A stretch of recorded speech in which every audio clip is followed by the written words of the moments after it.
জ্ঞানেনশিয়ায় আপনাদের সকলকে স্বাগত।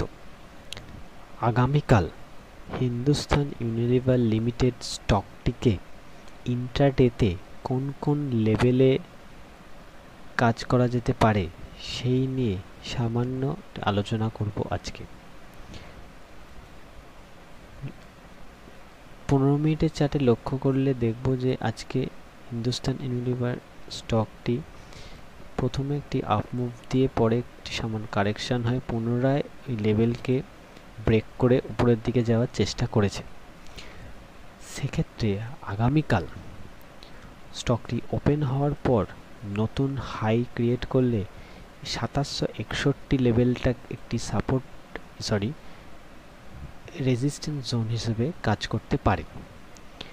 আবার বিপরীতক্রমে যদি স্টকটি উল্টো দিকে আসে, ওপেন হওয়ার পর নিচের দিকে আসে, তাহলে 2720 লেভেলটা একটি সাপোর্ট জোন হিসেবে কাজ করতে পারে এবং স্টকটি পুনরায় সেখান থেকে বাউন্স ব্যাক করে উপরের দিকে যাওয়ার একটা সম্ভাবনা রয়েছে।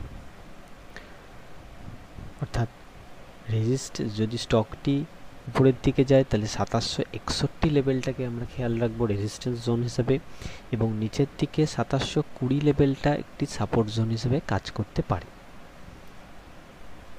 ধন্যবাদ।